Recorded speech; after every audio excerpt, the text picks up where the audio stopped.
This is Jackie's Hand of Horror, and this is your host, Jackie Naaman Jones. Today, I have with me my co-host, Tanya Atomic. Hello. And my other co-host, Rachel Jackson. Greetings.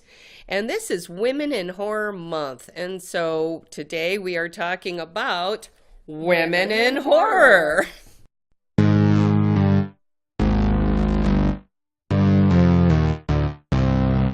All right, for our movie trailer review, we just watched the trailer of Ginger Snaps, a 2000 film. I have not heard of this, but I am definitely going to see it. I like it. It's about a girl. It's called Ginger Snaps, and it's about a girl named Ginger. It wasn't until the end of the trailer I really got it. She snaps. I get it. But it's a girl who becomes a werewolf, and that's a premise I had not heard before. I thought it was pretty cool. What do you think? Well, I have actually I saw the movie at SIF when it was at the festival, and I loved it. I think the trailer doesn't show the main theme, but that's okay. It shows enough of the little cool things that happen to get you interested. So I feel like I'd see it based on that. I like it that it's like the sister story and one is in peril and I mean, I like that there's a female werewolf. I feel like that's not something you see a lot of. Mm-hmm. Like mostly werewolves are dudes. Mm-hmm. And if there's a female werewolf, it's an exception or a surprise or something like that. So I kind of dig the fact that it's interesting. Just from the trailer, I'm not sure I would have realized she was turning into a werewolf because there are bits that make it look like she might be a vampire too. A little bit. In the And the fashionable streaks in her hair. I mean, obviously that's a vampire thing. Vampires are fashionable. Almost a crossover thing, isn't it? But I mean, kind of a mixture. But I think in the end of the trailer, I got that she was a werewolf, but yeah, it wasn't. The trailer didn't seem to be focused on that. Yeah, I'm not sure I would have pulled that out of it clearly, but it was kind of a fast-paced trailer with a lot of action shots. Yeah, which is nice. But is it something you'd want to see, Rachel? Oh yeah, totally. I would totally see this. I'm not afraid of werewolves. Yeah, and you said you saw it, but you enjoyed it. You really liked it. I really liked Ginger Snaps. I would totally see this. I like the energy of it. It looked like the effects were really good, and the acting looked good too. It looks like something that would definitely hold my interest through the film. Mm-hmm. And a female-centric horror film, always something to see. Yeah, that's always something. Yeah, exactly. It's very nice to see something like that with the women roles so strong. Yes. Yeah, not just damsel in distress, but she's actually the main character. Yeah. And she's pretty. Mm-hmm. But that's not the main point, which is kind of nice.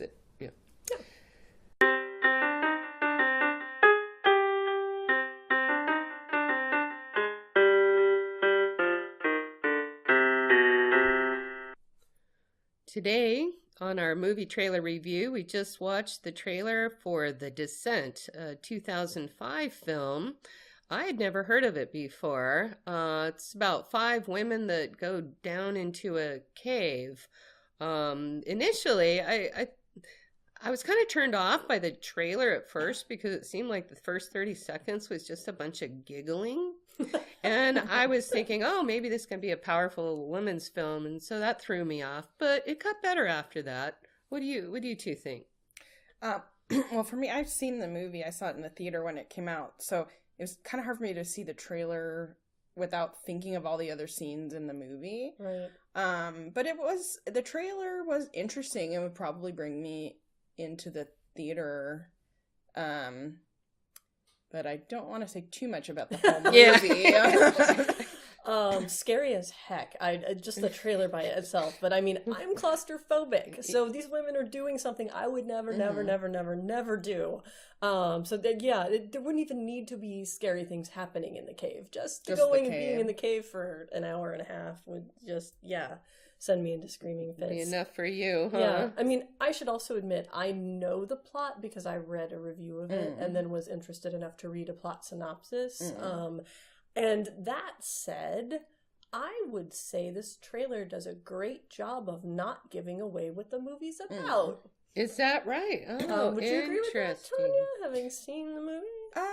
I mean, I think it gives away the creature aspect right away, which I didn't know that when I went to see the movie, interestingly enough. So I was surprised when that started happening, because I thought it was going to be a claustrophobic, people getting hurt, doing something adventurous. And then I was like, what's this other thing? Yeah. So that actually surprised me when I saw the movie. Yeah. But I feel like the trailer just lays that out. Huh, okay. But it doesn't tell about the relationships and the other stuff going on between the women. Yeah. So that'd be all fresh to someone. That's true. There's a lot of the plot that's not revealed at all. Well, I thought it was filmed pretty well. I thought the effects were pretty good. I mean, at least the ones that we showed, they were creepy, and the creatures looked pretty creepy. God, did they actually film this in a cave? Oh, I hope they got paid a lot. You know, for me, I don't know why, but for some reason, I enjoy movies that show that fear, claustrophobia thing. I like it, actually. Like, the movie As Above, So Below, there's a couple moments where it's really creepy claustrophobia, and I feel the kind of but I like that. Yeah. It was like in Kill Bill Volume 2 where she winds up in the coffin, and I saw that in the theater, and it was just that I was not happy. No, I could. I stayed, but I was very unhappy. I don't know what it is about that theme, but I find it chilling, and I enjoy. You like that roller coaster feeling that it gives you. It's a non-supernatural fear. It's more very internal. Realistic. That's funny. I'm somewhere in the middle. I'm like, I could kind of take it or leave it on this film. Yeah. So would you? Is that your official view? You're kind of meh about whether you'd watch this or not. Yeah. I would not. Absolutely not. There you I go. will not watch this because movie. of the fear. Okay. Yeah. I say based on the claustrophobia thing, I would be like, I want to see that. Wow. Well, it's up to you, audience. It's totally up to you.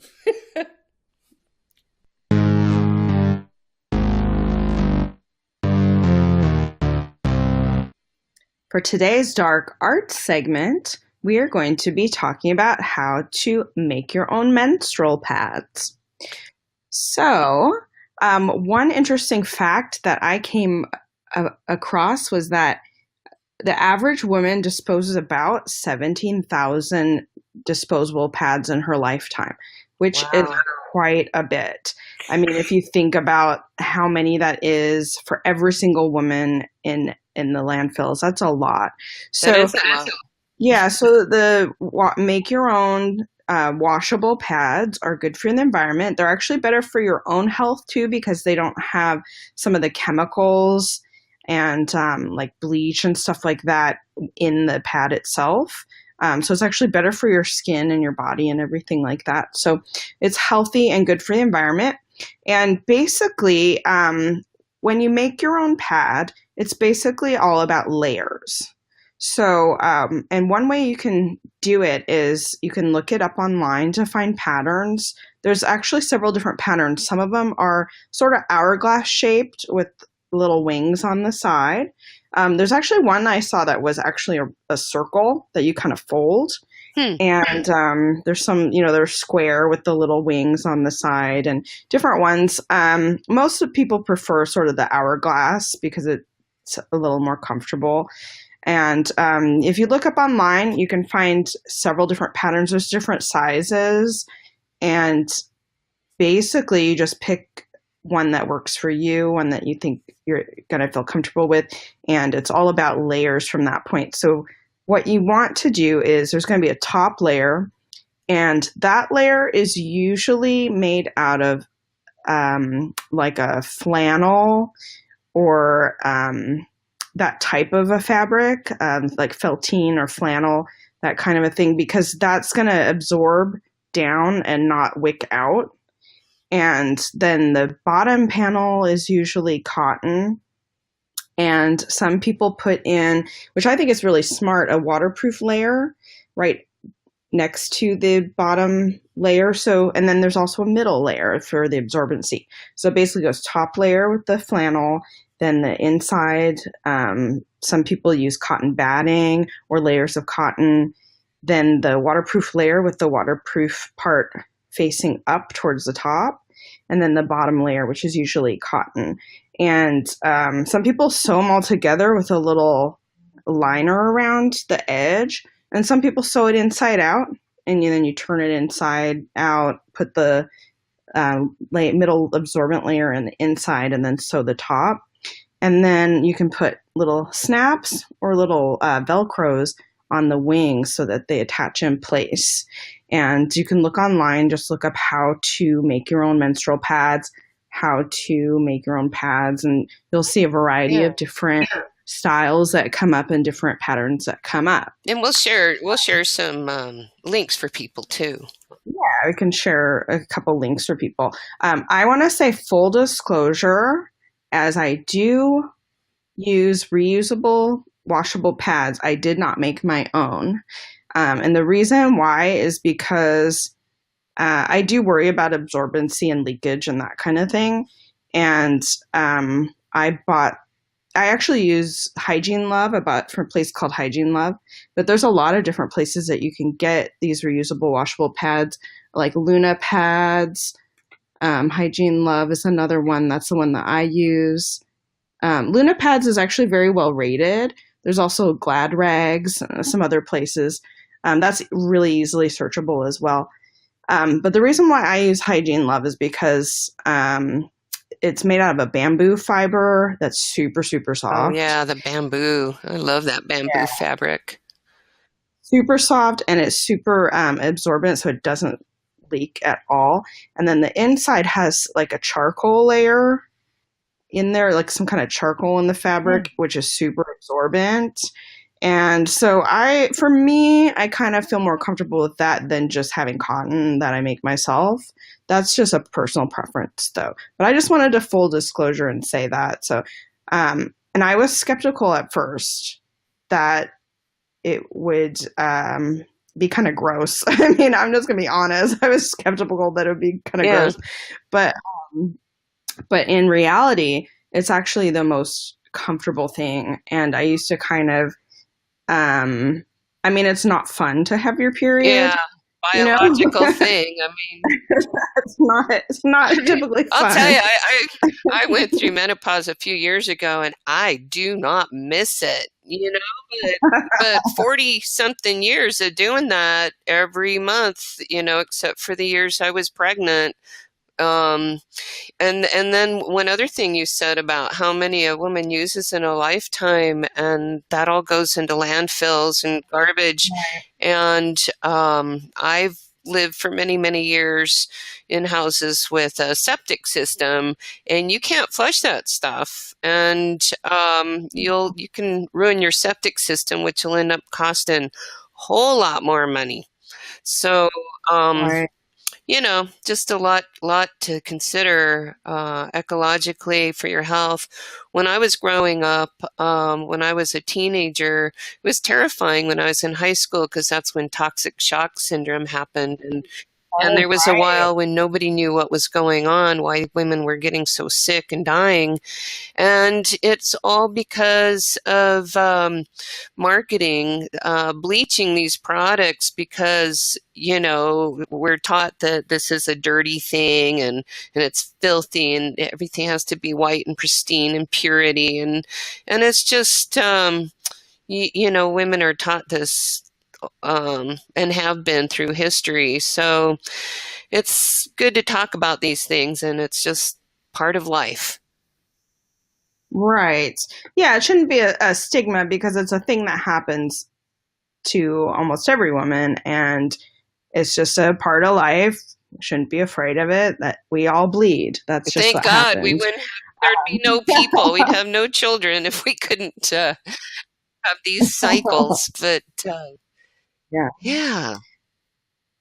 So as not fun as periods are, I find that using the reusable pads, actually the comfort level is so amazing that it makes my discomfort of going through that so much less. I mean, it's amazingly less. So I would never go back. I do use, disposable if I'm going to be out all day or Yeah. whatever, or, if I'm going to be sitting, there's a tampon. There's times when it's appropriate. But if I'm going to be at home, or I know I'm going to not be gone for long periods of time, I will use the reusable ones. It's easy. I just wash them in the washing machine by themselves, and they come out clean, and comfort is I love key. it. Anything we can do to be less grumpy, right? So, a good segment today, Tanya. Thanks for looking into that. And yeah. Sure.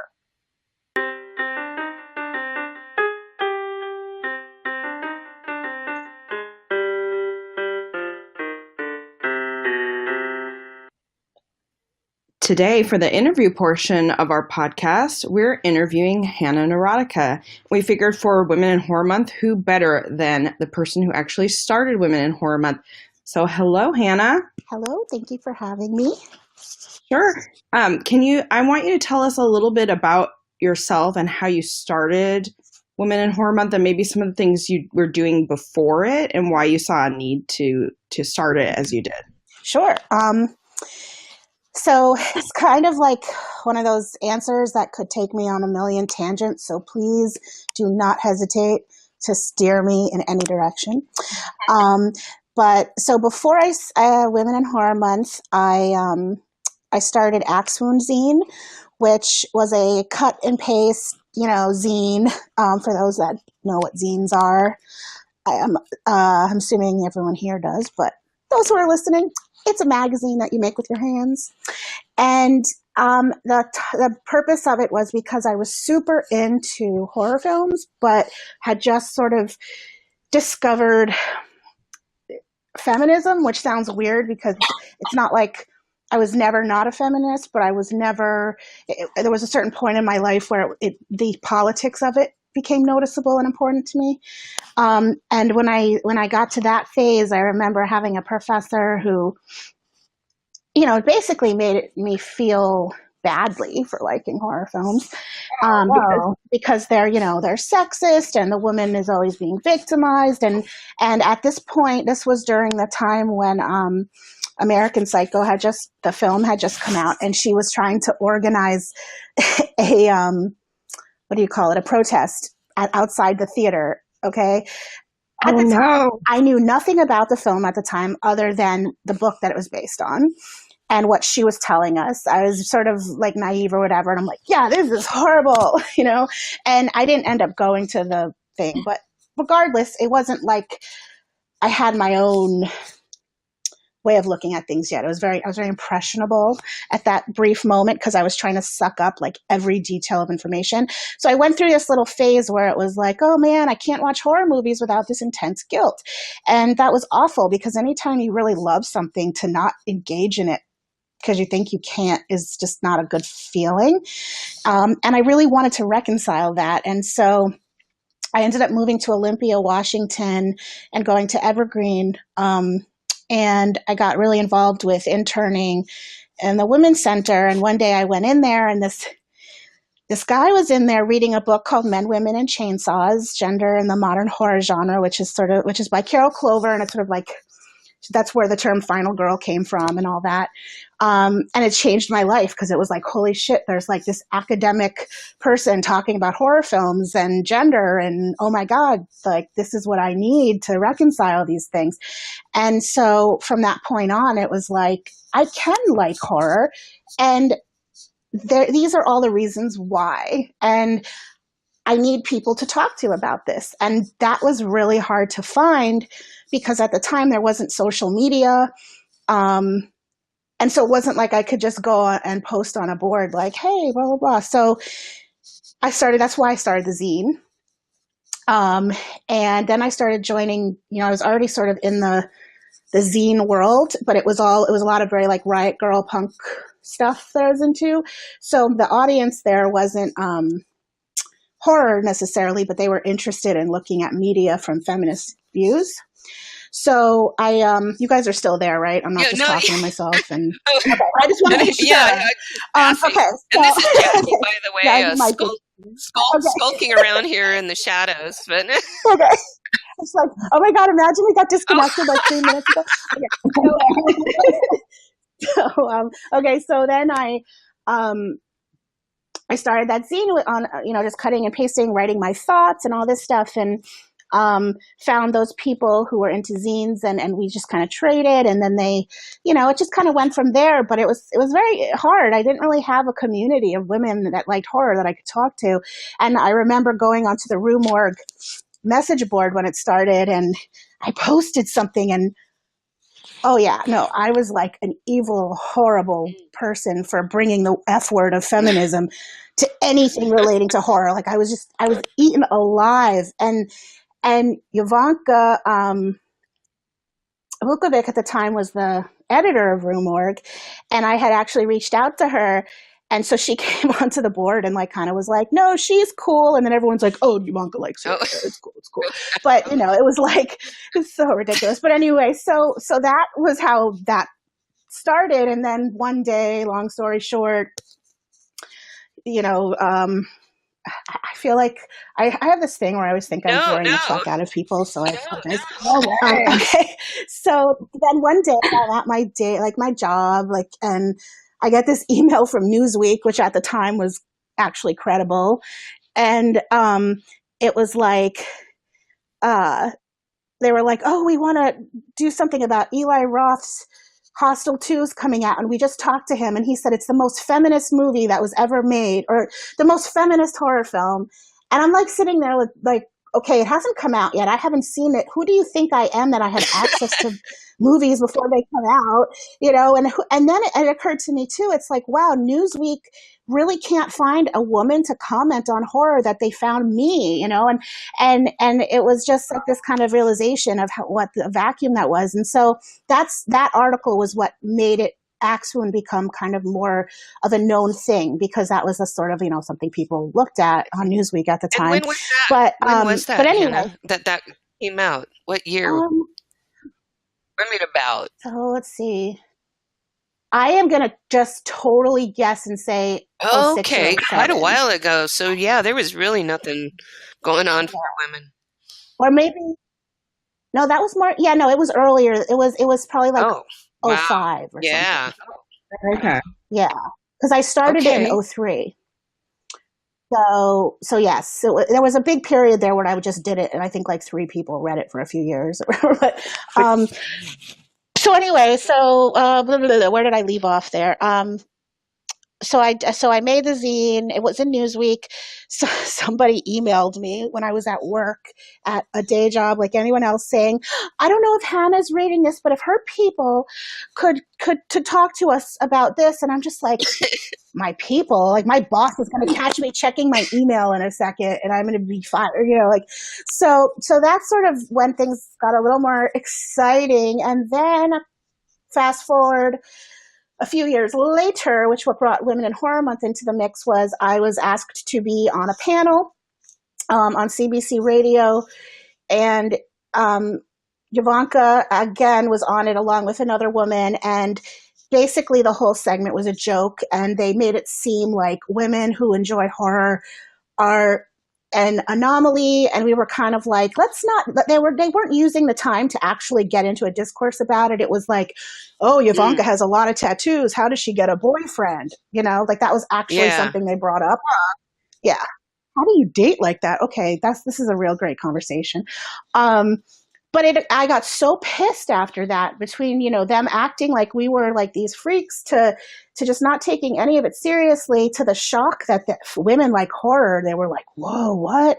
So they were kind of showcasing you guys in like this way, in this TV talk show kind of way. Like, look at these weirdos, like that. Yeah, it was this, I mean, I'm not trying to stereotype, but I could tell from her voice she was a much older lady, I think. But she had this kind of like, you guys are so atypical, like it was just, it was awful. So anyway, I got so pissed off after that, because I'd been doing this for so many years, and I was just at this point where I was like, ugh.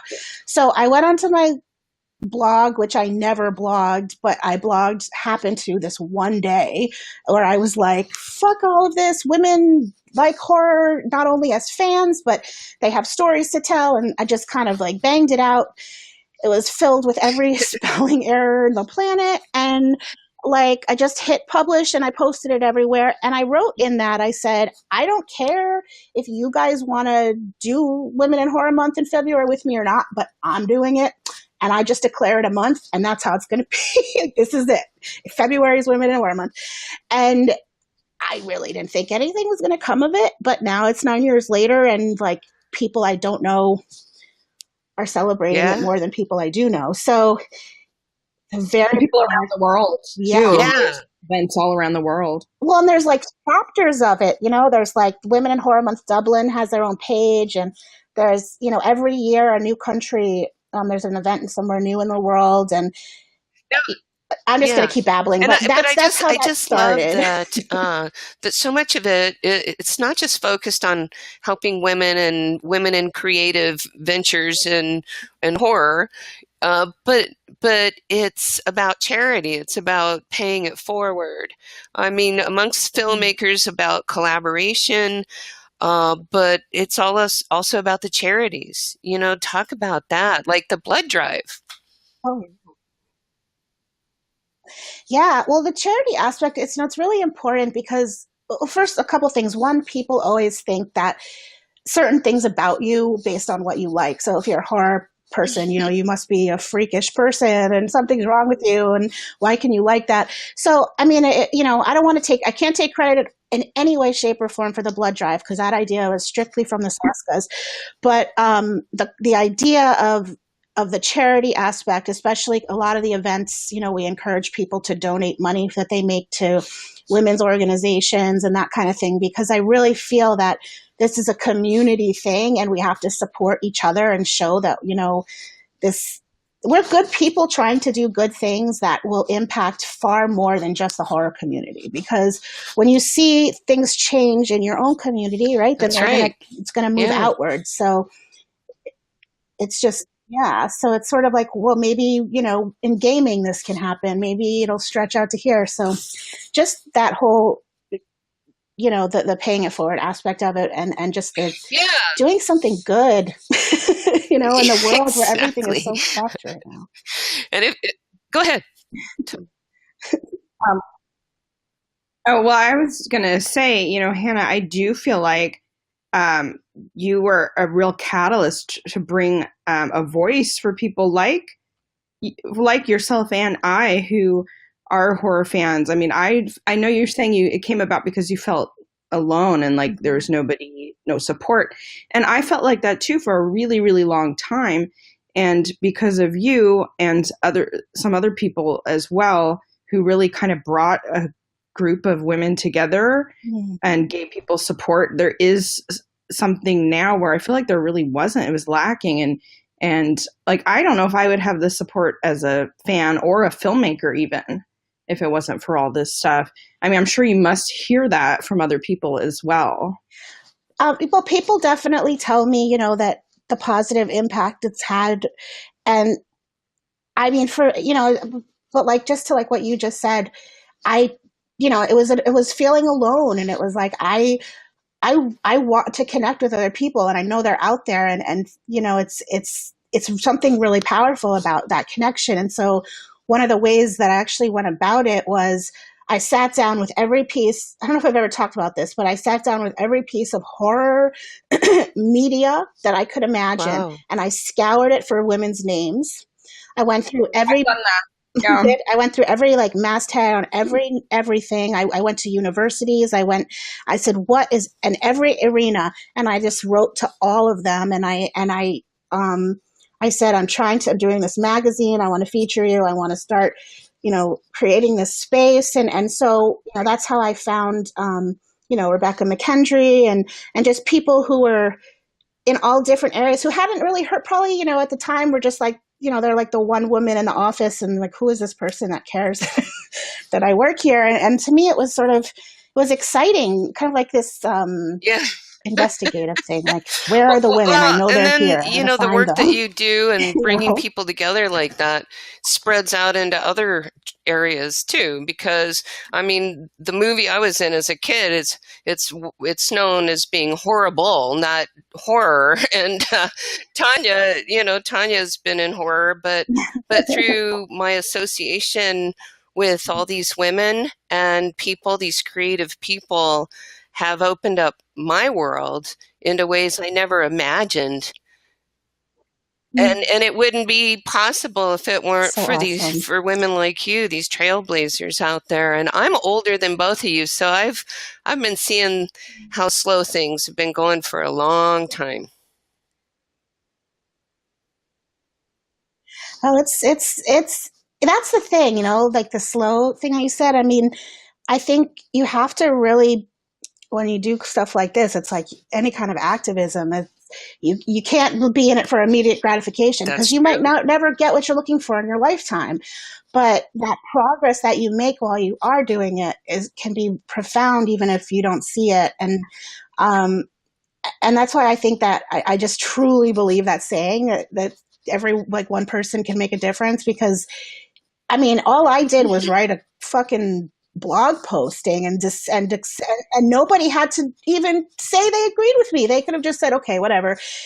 So it's like I put that idea out there, but then all these people came together and it was them that actually, made that happen, because Women in Horror Month is nothing without That's each right. individual person bringing their own stuff to it. So and the same thing with blood donation, it's like one donation can help multiple people and that in turn helps other people. And so, I feel very strongly about community, but also the concept of, women are so competitive right now, especially in entertainment.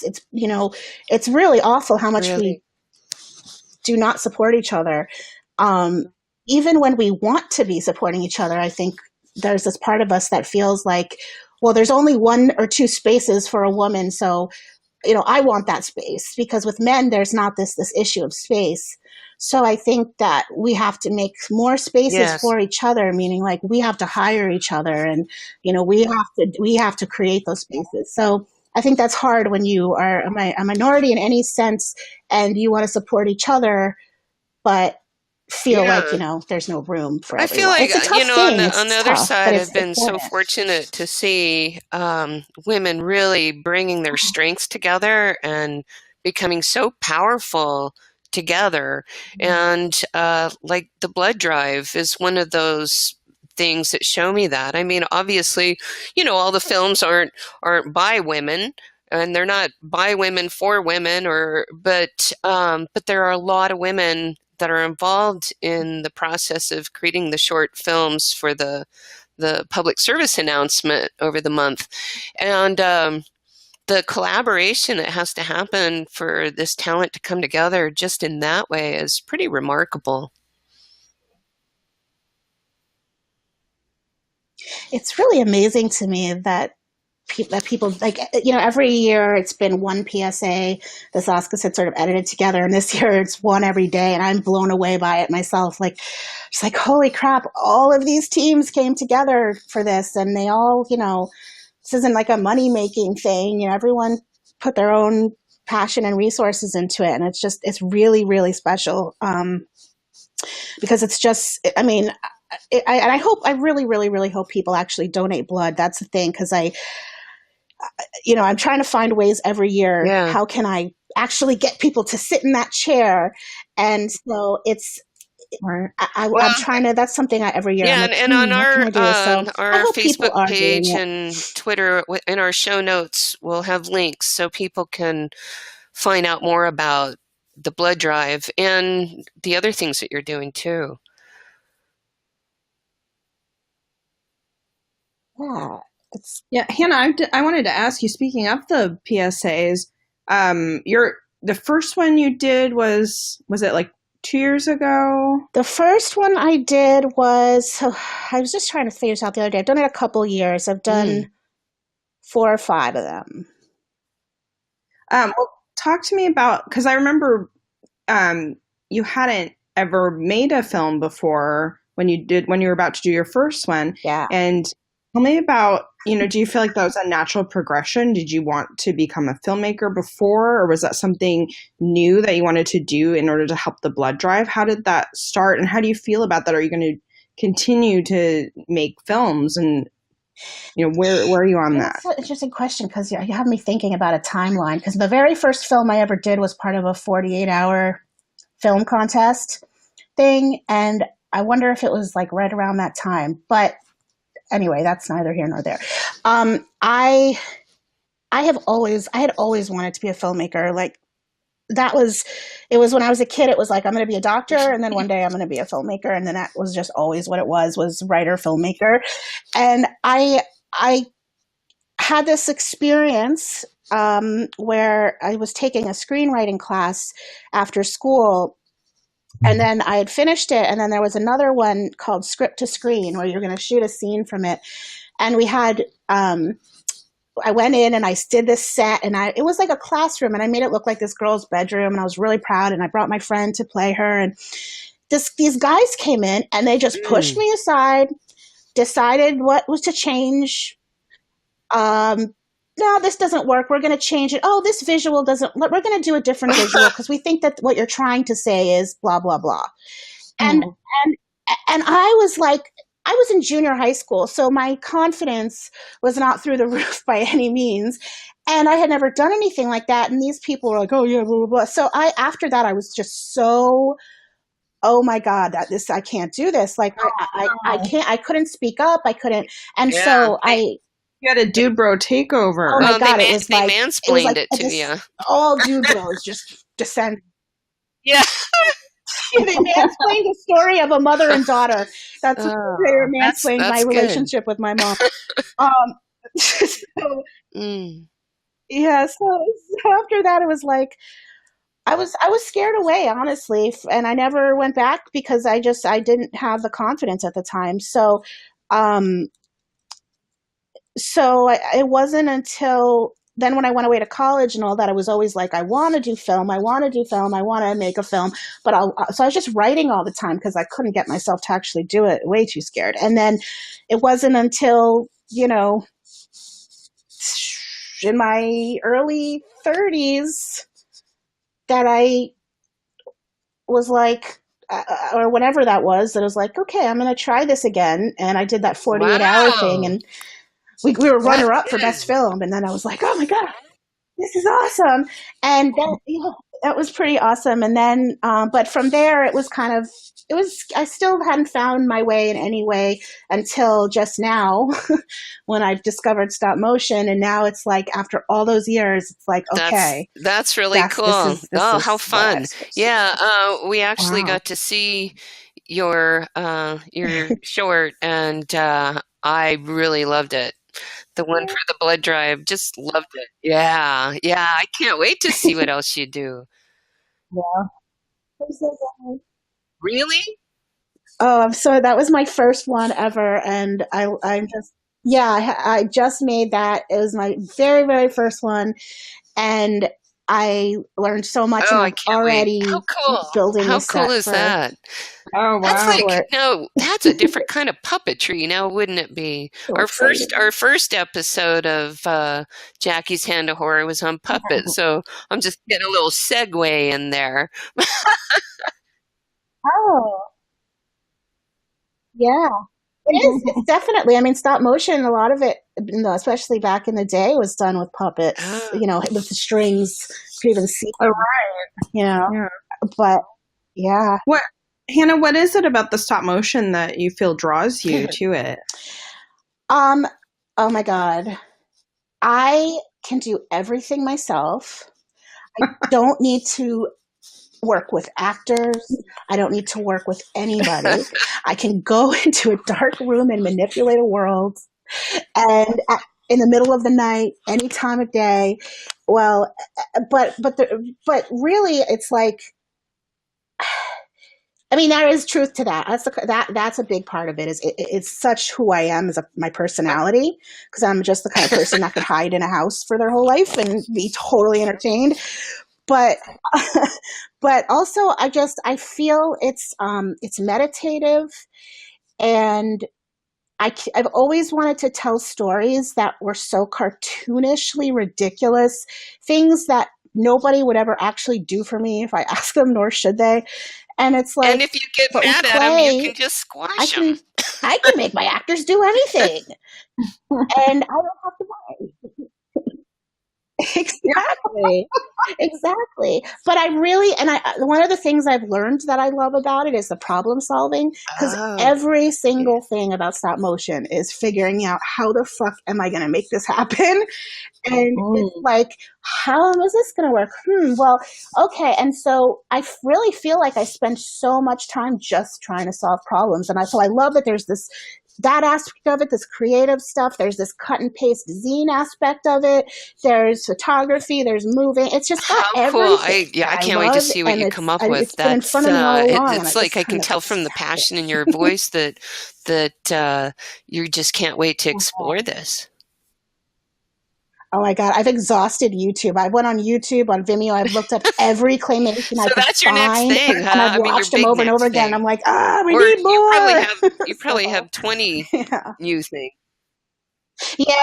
yeah. But I think that honestly, like, it's crazy. I really feel like I've just found my Wow. thing, and so much of my energy is all like forming into it, coming together. So That's perfect for February. yeah. Like, I feel in love. That's how There I you feel go. Yeah, and Women about in it. Horror Month. So is there anything else? Is there Exactly. anything that we That haven't was a good asked you about transition. that anything coming up that you The only thing I would like? say to people listening is that I also have the Axon Film Festival, which is every November and is part of Women in Horror Month. So when it's not February, I'm working to pull that together. We just did our third one, and it's all horror films written and directed by women, and workshops and presentations. And we just did an awesome one about horror in the Trumpian era with Allison Lang, who just wrote a book with Rue Morgue about women in horror, and it was absolutely awesome. So I'm really trying to kind of make that sort of like a living zine, in a sense, like this interactive Axon experience is sort of. So that's the other thing I work on for people that might want to submit films or that kind of thing. Oh, me too. That's great. Oh, Well, loved Hannah, it. thanks so much Really. for being with us today. I really enjoyed this interview. Thank you for letting me babble. And I'm so glad you guys like Well, we'll that make stop sure motion. we Seriously, you have guys are like the the few links people that so have actually people can seen it. So I'm see that and it makes me to feel really find the good. Women in Horror and the blood drive and all the things that you're working on, the zine, and we'll put it all on our show notes and our Facebook page. Well, thank you. Great talking with you. You guys are awesome. I really, really appreciate all the support.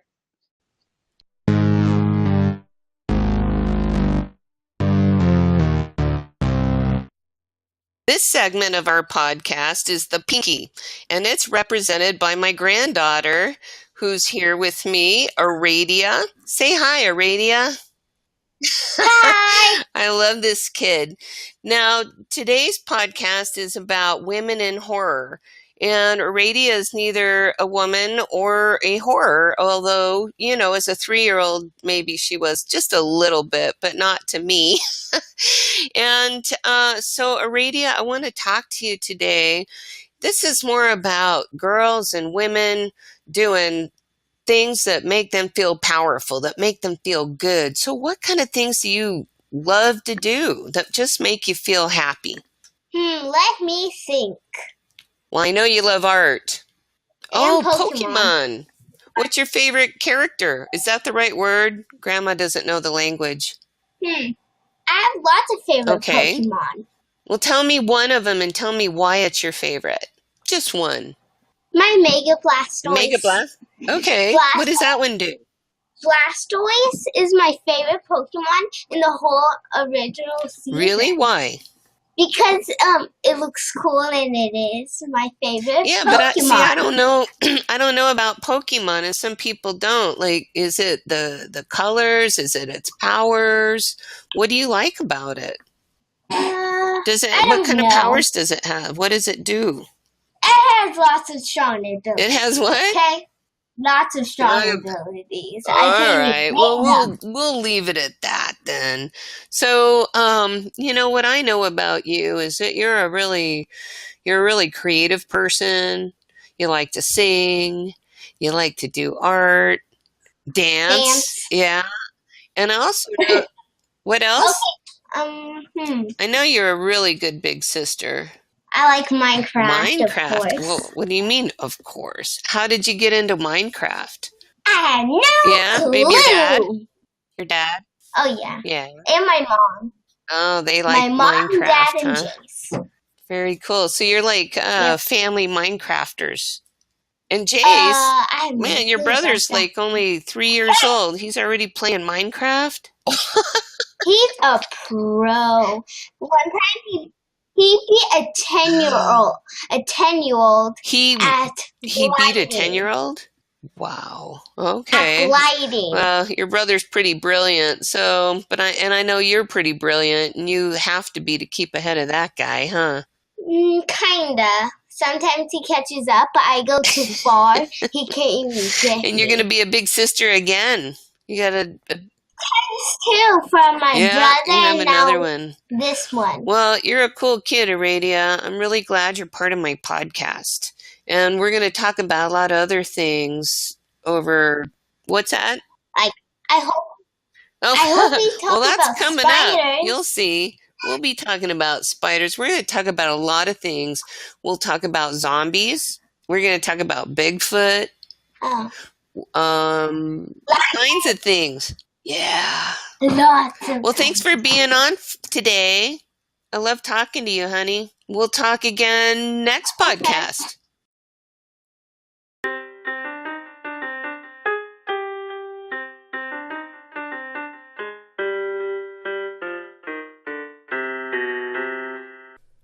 I hope you enjoyed this episode of Jackie's Hand of Horror.